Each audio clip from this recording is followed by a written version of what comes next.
My digital literacy narrative. "Look what Santa brought you!" my father exclaimed. I leaped down the carpeted stairs, missing a step or two. My elation dragged me into the living room. I looked.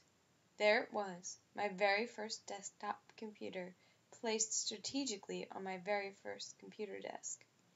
Behind me, the Christmas tree lights twinkled, and my mother peeked over my father's shoulder to see my facial expressions. According to my father, they were priceless. I jumped up and down and twirled around in excitement and fascination because I was finally going to get the chance to experience what most of my friends had already begun to experience: the desktop. At the time, I was 5 years old and attending a Montessori preschool. According to the American Montessori Society, this educational method dates back to 1907, which isn't too old considering I was born in 1993. Maria Montessori was a woman who believed that children could teach themselves, and from there she decided to develop a school revolving around the concept. She saw that kids could naturally learn by seeing and doing. I spent my days constructing a schedule, completing tasks, and receiving feedback about my work from my teacher. Her job was to facilitate learning, not to dictate learning. Having observed my dad navigate his own desktop, I dove into the only option I knew and began to explore this new machine. "Can I play a game on it?" I asked. "Sure," said my father. He handed me a package wrapped in Santa Claus wrapping paper with a red bow that sat on top. "What is it?" I said. "Why don't you open it and find out?" my father said. I used my pointer finger to separate the tape from the wrapping paper. I opened one end and then the other. When I revealed the present, I read the box. "Blue's Birthday Adventure?" My dad smiled. "Yup, it's a CD-ROM game. You can play it on the computer." "Wow, really? Can I play it now?" I said. "Sure, let's get it fired up," my dad said. At the time, my Blue's Clues game was considered to be high quality, so it took what felt like 10 hours for the game to download. Once it began to function, I never wanted to quit playing. CD-ROMs were also a newer invention. CD-ROM is a digital optical disc data storage format that became public in 1982, as cited by Wikipedia. The original intent of the CD-ROM was to play only sound recordings and then was found to be useful for storage of data saved on computers.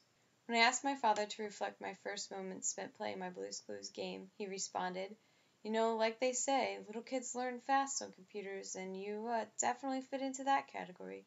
Picked it up pretty quickly." My father's statement is correct. It is proven that kids learn faster than adults because of the development of the prefrontal cortex, as stated on the website EdLab. For example, adults view objects exactly as they appear.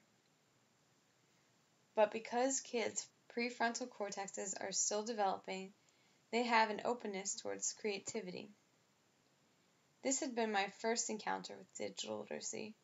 Reading instructions and completing tasks to help Blue celebrate his birthday taught me how to explore new icons being symbols that led to other options like volume adjustment or gameplay choices like Blue's birthday present. Placing my pointer finger and my middle finger on the mouse, which is an object that controls the movement of the cursor or pointer on a display screen of a computer, a definition given by Wikipedia, was a skill that I had never practiced before, but being I was determined to play my new and thrilling game, I learned within the first 5 minutes I spent on my new desktop. After that day, I continued to play my Blue's Clues game, and I also began to accumulate new games and programs that I taught myself to use on my desktop. Perhaps the slow speed of internet connection and download speeds allowed me to soak in all of the new tools I learned about using a desktop. Internet connection went from 100 bits per second in 1983 to 100 million bits per second in the year 2013, as shown on the graph posted by nngroup.com.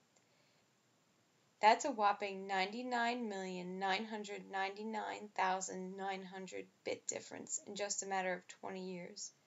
Although I have a lot of patience, I am thankful I didn't begin using my first desktop in 1983. Peer influence played a role in my interest in becoming tech savvy, but my interest also stemmed from the accessibility I had to technology. Looking at Barry, Howishert, and Self's article, Digital Literacies, Technology Diffusion, and Globalization, they state that because SMS, or texting as it is often called, proved inexpensive and accessible, people in a range of countries, South Korea, Turkey, the Czech Republic, Hungary, and Finland, were among the most likely to have used text messaging in 2001. Note that the authors of this online article are addressing texting, yet they mention that the price and accessibility are what drove people to begin using this particular type of digital literacy. Even in the poorest areas of the world, technology can be found.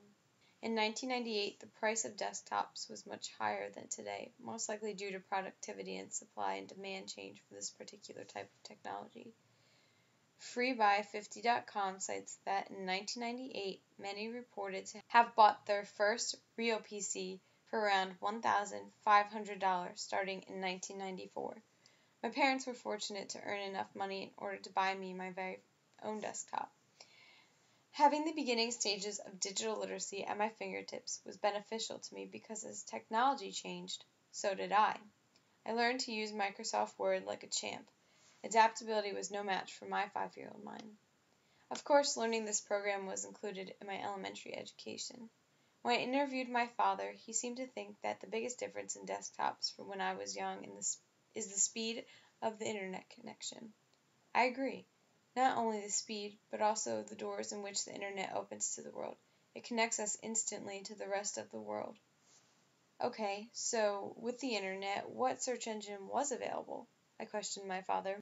He described the search engines like AOL and Yahoo as being in infancy. Today, we use search engines, one of which includes Google. This search engine allows us to access an array of online text, tools, games, documents, social media, and much more. Although not everyone is able to access a computer, and even in the 21st century, everyone benefits in this new wave of internet connection. Through the internet, world leaders can discuss foreign matters, college students can connect and share new discoveries, and working moms can collaborate and discuss the harsh realities of life. No matter what, we are all fed something that comes from the internet, like billboard ads based off of videos gone viral. Viral is another way of saying that a piece of information has been viewed by large amounts of people over a short span of time, usually millions of people over just a couple of days or less. If the internet is a way of life now, why didn't it become more popular sooner? When I turned to my dad for an answer, he shared, connection to the internet was extremely slow, and to download a little image file would take like 5 minutes, so it wasn't practical to use an internet connection to read full books, and nobody, at that time, had anything of that size stored on the internet. What I found interesting about this statement was the term practical. Our drive to use technology comes from its practicality. It doesn't fit into my life, I don't want to use it.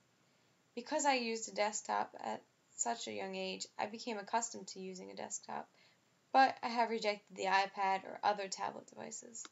Digital literacy, to me, has become much more than words on a screen. It's about adaptability, accessibility, and practicality. I am surrounded by technology in my home and in school.